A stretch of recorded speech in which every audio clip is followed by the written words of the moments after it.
오늘 갈릴리 호숫가에서 배를 타고 물고기를 잡고 있는 또 빈 그물을 끌어올리는 베드로의 심정 참 여러 가지로 복잡해 보입니다. 물고기를 잡으려고 그물을 던진 건지 아니면 그저 시간을 보내려고 그물을 던진 건지 모를 만큼 아무튼 물고기를 밤새도록 한 마리도 잡지 못하고 지금 아침을 맞이하고 있습니다. 아무 물고기도 잡지 못한 이 빈 그물이 꼭 자기 자신의 모습 같기도 합니다. 베드로, 부활하신 예수님을 이미 만났습니다. 여러 차례 만났습니다. 참 기쁜데, 그런데 내 마음속에 뭔가 모를 무거운 마음이 남아 있습니다. 여러분, 베드로는 이미 부활하신 예수님을 만났습니다. 오늘 우리가 21장을 읽었는데 20장에 보시면 베드로의 이름은 나오지 않지만 도마가 없을 때 제자들이 함께 모여 있었고 부활하신 예수님 나타나셨고 또 도마가 있을 때 제자들과 함께 있을 때 부활하신 예수님 다시 한번 나타나셨으니까 적어도 두 번은 바로 그 자리에 베드로도 함께 있었습니다. 특별히 누가복음 24장 34절에 보시면 엠마오로 가던 두 제자가 이제 돌아와서 우리가 부활하신 주님을 만났다 하면서 또 11제자에게 나타나셨고 또 꼭 집어서 시몬에게 또 보이셨다 그렇게 말씀하거든요. 그러니까 부활하신 예수님께서 베드로에게 따로 나타나신 적도 있었습니다. 사도행전 1장에도 보시면 그가 그들에게 확실한 많은 증거로 친히 살아계심을 나타내사 40일 동안 그들에게 보이시며 하나님의 나라의 일을 말씀하시니라 하셨으니까 지금 베드로는 부활하신 예수님을 여러 번 더 만났을 수 있습니다. 그런데 요한복음 21장에 나타나는 이 베드로 마치 대학 입시에 실패하고 나면 열심히 교회 나오던 학생 교회도 나오고 싶지 않습니다. 취업이 어려워지면 그 취준생들 청년부 생활 열심히 하다가도 청년부 나오고 싶지 않습니다. 돈 없고 명함 없어지면 성도들 만나는 것도 참 어려워집니다. 나오고 싶지 않습니다. 오늘 갈릴리 호수, 옛날 고기 잡던 그 호숫가에 베드로가 지금 도마와 나다나엘 그리고 야고보와 요한 형제 그리고 이름 밝히지 않은 다른 두 제자와 이렇게 7명이 밤새도록 호수에서 그물을 던지고 있습니다. 어떤 마음이었을까요? 글쎄요. 어르신들 얘기 들어보면 6.25 때 참 힘들었다 하시는데 가만히 들어보면 그 살만 하셨겠더라고요. 나름 낭만도 있고요. 보릿고개 겪으셨다 아니면 다 어려움을 겪으니까 견딜만 했는데 오히려 지금 더 잘 살고 더 잘 먹는 것 같은데 그래서 그런지 거기와 비교된 내 처지가 더 어렵게 느껴지는 그런 때가 있거든요. 오늘 베드로 기쁘긴 기쁜데 기쁘지가 않은 이 이유가 뭘까요? 사랑하는 성도 여러분, 우리는 기쁠 때가 있고 슬플 때가 있습니다. 건강할 때가 있고 병들 때가 있습니다. 부유할 때가 있고 가난할 때가 있습니다. 기쁠 때, 건강할 때, 부유할 때 그럴 때는 어떤 모임이든 사람 만나는 것도 반갑고 무슨 일을 하든지 그거 참 좋습니다. 그런데 반대로 슬플 때, 병들 때, 가난해졌을 때 참 사람 만나는 것도 힘들고 어떤 일을 하는 것도 다 힘듭니다.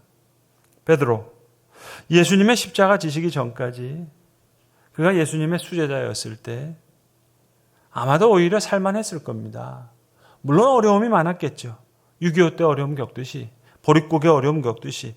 그러나 힘든 순간도 많았고 자신도 잠깐 실수할 때도 많았고 부족할 때도 많았지만 그래도 예수님의 수제자다. 그 수제자로 사는 재미가 꽤 괜찮았을 겁니다. 사람 만나는 것도 기쁘고 어떤 일을 해도 기뻤습니다. 12제자 된 것도 기쁜데 게다가 그 중에 수제자였으니까 그 삶을 살아가는 의미도 남다르고 기분도 좋고 뭐 여러 가지로 참 살만했는데 그 사는 맛 꽤 괜찮았는데 그런데 참 이상하게도 부활하신 주님을 만나고 나서 오히려 입장이 바뀐 것 같습니다. 대학 입시 실패하면 교회도 나오고 싶지 않는 그런 학생처럼, 취업이 어려워지면 친척들 만나는 것도 고통인 것처럼, 돈 없어지고 명함 없어지면 친구들 만나는 것도 다 싫어지는 것처럼 이상하게 베드로가 살맛이 나지 않습니다. 부활하신 예수님을 만난 건 참 좋고 기쁜데 나는 왜 이렇게 뭔가 모르게 괴로운지, 이젠 뭐 수제자라고 할 것도 없고 수제자였다는 그 사실도 마치 빛바랜 사진 앨범처럼 다 지난 일 같고 이제 뭘 어떻게 해야 되는지 잘 연결이 되질 않습니다. 이게 다 지난 얘기 같이 느껴지는 이 느낌은 뭘까요? 제가 개인적으로 참 좋아하는 뉴욕 리디머 장로교회, 지금은 은퇴하셨습니다만 이 팀 켈러 목사님이 작년에 췌장암 진단을 받으셨습니다. 20년 전에는 갑상선암이었는데 이번엔 췌장암이에요. 그러니까 아시는 대로 여러분, 췌장암은 훨씬 더 위중하고 그 병증이, 그리고 치료하기도 훨씬 더 까다로운 암 아니겠습니까? 게다가 그 뉴욕이 코로나 팬데믹의 그 상황 속에서 가장 그 병원들이 힘들었을 때 이 목사님께서 당신 자신의 모습 속에서 오늘 본문에 나오는 베드로의 모습, 그리고 베드로의 모습 속에 창세기에 나오는 그 아벨을 죽인 가인의 모습, 이 세 인물을 연결해서 글을 쓰셨는데 저는 참 많이 의아해 했습니다. 왜? 전혀 이 세 상황이 연결될 것 같지가 않잖아요, 여러분. 첫 번째, 췌장암을 앓고 있는 당신 자신의 처지, 그거와 오늘 본문에 나오는 이 베드로의 모습, 그 입장과 게다가 창세기에 나오는 동생 아벨을 죽인 가인의 모습, 이게 전혀 연결되지 않는 것 같은데 이걸 어떻게 동일한 모습으로 연결시키셨을까 궁금해하면서 해 목사님이 쓰신 글을 읽었습니다. 저도 오늘 본문을 가지고 여러 번 설교한 적이 있지만 오늘 베드로의 모습을 읽으면서 가인의 모습을 떠올려 본 적은 단 한 번도 없었거든요. 근데 목사님은 췌장암 투병 중에 연약해진 자신의 모습 가운데 또 주님의 은혜를 깊이 경험하면서 이 다른 두 성경의 인물을 연결시키셨어요. 우리도 한번 이 시간 한번 같이 한번 생각해 보시자고요. 지금 팀 켈러가 말하고자 하는 주제는 뭐냐면 거짓된 정체감입니다. 쉽게 얘기하면 가면인 거죠. 가면. 가인이 왜 동생을 죽였을까? 혹 가인의 정체감이 늘 자기 동생 아벨을 기준으로 해서 형성된 그런 거짓된 정체감이 아니었을까? 그러니까 아벨보다 나으면 되는 거야. 내가 형이니까. 아벨하고 비교하면 그래도 내가 늘 나으니까. 내가 형이니까. 그러니까 아벨을 기준으로 해서 아벨과 비교해서 자기 자신을 괜찮은 존재로 여겼던 이 가인. 그런데 어느 날 아벨이 자기보다 나아졌거든요. 그러면 가면을 벗고 자기 진실을 찾으면 되는데 이 가면은 그대로 놔두면, 그리고 문제를 해결하려고 그러면 이제 상대방을 제거해야 되는 거예요. 아벨을 제거해야 되는 거예요. 그러니까 거짓된 정체감을 고수하려고 하는, 유지하려고 하는 삐뚤어진 자아. 그렇다면 혹 베드로가 혹시 가인처럼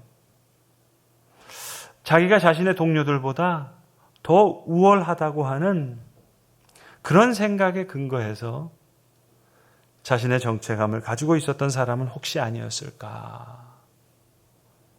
그래서 예수님께서 분명히 베드로에게 잡히시기 전날 밤 너가 나를 모른다고 부인할 거다. 닭이 울기 전에 너가 나를 모른다고 부인할 거다. 너 실패할 수 있다 말씀하시는데도 마태복음 26장에서 마가복음 14장에서 누가복음 22장에서 예수님 경고해 주실 때도 다른 사람은 다 버릴지라도 나는 주님을 버리지 않겠습니다. 예수님 체포당하실 때도 혼자서 칼을 뽑아가지고 대제사장의 종 말고의 귀를 베어버리잖아요. 그러니까 내가 더 충성스러운 사람, 내가 더 주님을 사랑하는 사람으로 보이지만 이게 혹시 거짓된 정체감이 흔들릴 때 가면을 벗는 것이 아니라 주님은 칼을 꼽아라. 칼로 흥한 자 칼로 망한다 얘기하셨고 십자가에 달리시면서도 저들의 죄를 사하시옵소서 저들이 하는 것을 모릅니다 하시는 주님이신데 혼자 칼을 뽑아서 자기의 충성이라고 생각했거든요. 그러니까 가면을 위태롭게 한 그 사람을 공격하는 거예요.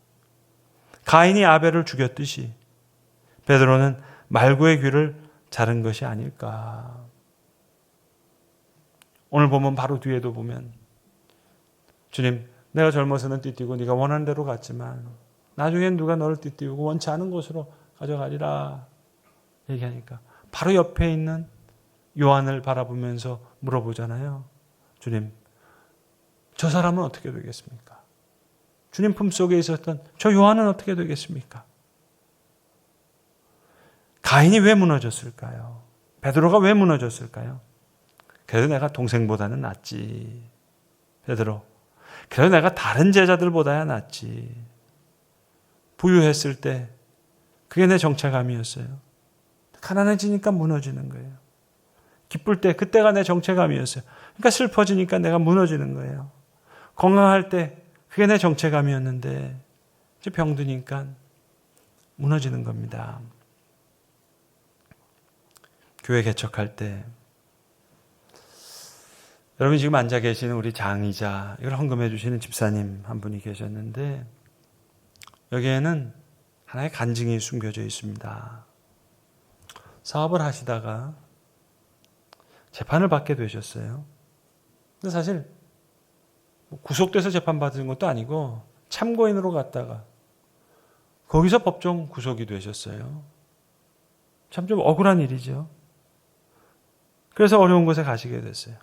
얼마간 있다가 나오시게 됐는데 가까이 지내는 모든 교우들은 위에서 기도하다가 이제 집사님 고생 많이 하셨다고 이제 어려운 곳에 계시다가 이게 나오시게 됐으니까 이제 다행이라고 사업 잘 하실 수 있도록 우리가 기도하겠다고 그렇게들 인사하는데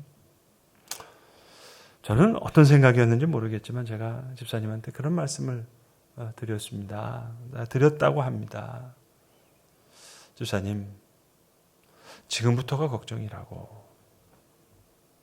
어려운 시간 보내면서 그곳에 계실 때는 열심히 기도하지 않으셨냐고.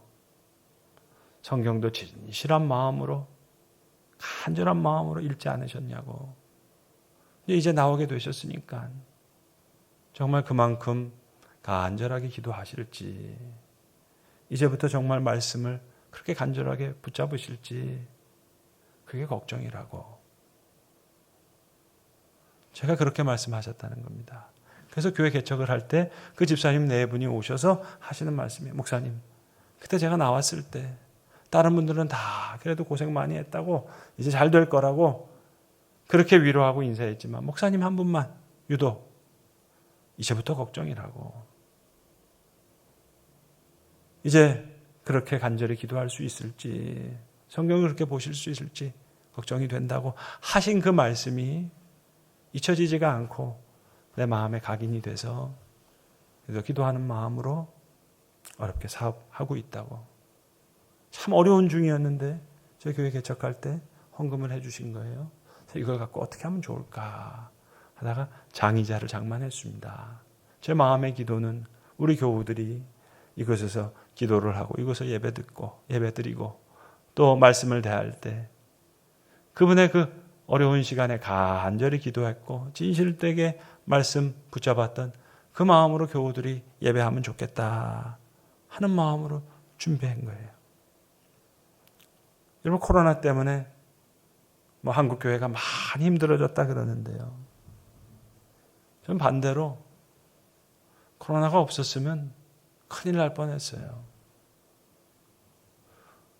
우리 얼굴을 찾게 해주셨잖아요. 우리 가면을 벗게 해주셨잖아요. 요만큼이라도 진실을 찾게 해주셨잖아요.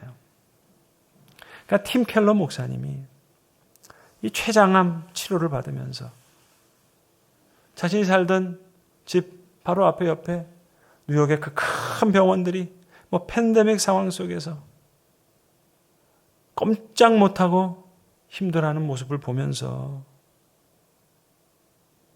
자신의 모습 속에서도 뉴욕에서 수천 명이 모여서 성공적인 목회를 할 그때가 아니라 지금 투병하면서 그 연약한 모습 가운데 오히려 부활의 복음을 다시 만나고 그러면서 그 글을 쓰면서 쓰셨어요. 많은 글을 썼지만 많은 책을 냈지만 지금만큼 이번만큼 하나님의 인도하심과 도우심을 가장 많이 느낀 적은 없습니다. 오늘 베드로의 모습도 결국은 연약함이 하나님과 이어지는 연결고리인데 오늘 베드로가 가면을 벗는 그 순간 회복이 일어나잖아요. 진실을 찾는 그 순간부터 다시 새로운 사명이 시작되잖아요. 기쁠 때보다는 슬플 때예요. 건강할 때보다는 병들 때예요. 부유할 때보다는 가난할 때예요. 이 연약함 가운데서 우리를 일으키시는 부활의 주님. 우리도 그 부활의 권능을 힘입어서 다시 사는 거죠. 불안의 시대에 우리 일상을 일으키는 희망으로서의 믿음. 예수의 부활은 그저 신기한 마술이 아닙니다. 신앙인의 삶 속에 침투하는 선한 침투, 거룩한 침투. 성령의 능력으로 도마를 변화시키는, 도마에게 침투하시는, 마리아에게 침투해서 마리아를 변화시키는, 베드로의 마음속에 침투되어서 베드로를 변화시키듯이 우리 모든 신앙인들의 현재 삶에 들어오셔서 속속들이 재창조하시는, 예수를 죽은 자 가운데서 다시 살리신 그 하나님의 힘의 위력은 오늘 저와 여러분 우리 안에 있습니다. 다시 사신 예수 안에서 평강을 누리고, 다시 사신 예수 안에서 우리가 위로를 얻고, 다시 사신 예수 안에서 힘과 능력을 얻는 그 믿음의 은혜. 오늘 본문에서 베드로가 자신의 가면을 벗기 시작합니다. 지금까지는 베드로가 그래도 내가 수제자니까 다른 제자들보다는 더 예수님께 충성한다고, 다른 사람은 다 버리더라도 저는 버리지 않겠습니다. 마지막 잡히신 순간 칼이라도 뽑아서 휘둘러던 사람인데 오늘 주님, 너가 이 사람들보다 나를 더 사랑하느냐? 그렇게 주님 물으시는데 주님, 그냥 주님 사랑합니다 라고만 대답해요. 질문은 베드로가 예수님을 부인했던 그 횟수대로 3차례 반복됩니다. 베드로는 변명하지 않습니다. 자기 방어나 책임 전가가 없습니다. 글쎄요, 주님, 완벽하게 사랑하지는 못했지만 상황이 좀 그랬다고, 그런 말이 없습니다. 제가 비겁하게 주님 부인했지만 그래도 충성된 마음 아시지 않습니까? 제가 칼 뽑았던 사람 아닙니까? 그 사실만큼 기억해 주십시오. 그런 말도 없습니다. 주님 사랑합니다. 그냥 아랠 뿐. 주님 3번 부인한 거 잘 압니다. 변명 없습니다. 실패했습니다. 사랑한 분을 아프시게 했다는 그 슬픔에서 비롯된 참된 회개. 이에 대한 우리 주님의 반응이 너무 놀랍습니다. 내 양을 먹이라. 내 양을 치라. 아무것도 묻지 않으십니다. 조밥 먹으라. 그리고 내 양을 먹이라. 근신에 처해진 것이 아니라 도리어 놀라운 사명을 받습니다. 베드로의 옛 생각대로라면 그래도 남들보다 조금 더 유능하고 남들보다 조금은 더 충성되고 조금은 더 자신만만하게 좀 성공해야 되는데 오히려 반대예요. 연약한 중에, 더 부끄러운 중에 더 소중하고 더 귀한 소명을 받습니다. 마치 바울의 고백처럼 내가 약할 그때 내가 강함이라 하신 말씀처럼 오늘 예수님 베드로에게 마치 이렇게 말씀하시는 것 같아요. 그동안 가졌던 너의 정체감이 너의 용기라고 생각했니? 너의 충성이라고 생각했니? 그건 그저 일꾼들이 하루 애쓰고 땀 흘려서 얻는 품삯과 같은 거란다. 진짜 은혜는 너의 실패 때문에 새로운 소명을 얻고 너의 부끄러움 때문에 새로운 사명을 받는 그 은혜. 너 이제 가면을 벗었으니 이제 타인의 삶에 더 잘 다가갈 수 있는 사람 되었고 하나님의 은혜 앞에 더 겸손해지고 더 진실해졌으니까 이제 너보다 더 교회를 잘 이끌 사람이 누가 있겠니? 그런 주님의 마음이셨겠죠. 근데 우리도 내심 베드로처럼 생각할 때가 많습니다. 내가 그래도 강해야 하나님과 좀 연결된다고. 내가 잘 돼야 하나님께 영광되고 그래도 내가 좀 부유하고 내가 건강하고 기뻐야 그래야 그게 나도 좋고 하나님도 좋은 거지. 그러나 복음은 말씀합니다. 우리의 연약함이 곧 하나님과의 연결고리라고요. 우리의 연약함을 아는 만큼 오늘 베드로가 자신의 연약함과 부끄러움을 안 만큼 이제 주님은 베드로를 담대하게 사용하시게 됩니다. 여러분 오늘 우리 21장의 모습을 읽었는데 20장에도 베드로의 이름은 나오지 않지만 베드로의 모습이 있잖아요. 어떤 모습으로 주님을 만나야 되겠습니까? 20장 다른 제자들과 함께 부활하신 예수를 만났지만 뭔가 기쁘면서도 기쁘지 않는 온전히 기쁨을 느끼지 못하는 그런 만남이 아닌 오늘 우리가 읽은 21장에 자신의 연약함과 부끄러움과 실수와 실패 모든 감정들이 주님의 사랑으로 다 메워졌던 깨끗하게 메워졌던 그런 만남과 같이 오늘 부활하신 주님께서 그 귀한 주님의 손길을 우리에게도 베풀어 주시길 주님의 눈길이 그렇게 우리에게 다가오기를 간절히 기도합니다. 기도하겠습니다. 아버지 하나님, 오늘 베드로를 만나 주셨던 주님의 모습을 기억합니다. 분명 도마가 없었을 때도 베드로는 다른 제자들과 부활하신 주님 만났을 것이고 도마가 함께 있었을 때도 베드로는 함께 만났을 터인데 기쁘지만 온전히 다 기뻐할 수 없었던 그런 만남이 아닌 오늘 본문을 통해 주님 찾아오셨던 그 모습으로 우리에게도 찾아오시옵소서. 우리의 연약함과 부끄러움과 실수와 실패 모든 감정들이 주님의 사랑으로 다 깨끗하게 메워지는 그런 만남과 같이 부활하신 주님의 손길이 우리에게도 전해지기를 원합니다. 베드로를 바라보셨던 그 사랑의 눈길로 우리를 바라보시는 그런 주님의 눈길과 만나서 우리가 새롭게 우리의 영혼이 소성케 되고 우리의 생명력과 주의 힘과 부활의 권능을 다시 힘입는 귀한 복음의 자녀들 다 되게 하여 주시옵소서. 우리 구주 예수 그리스도의 이름 받들어 감사기도 드리옵나이다.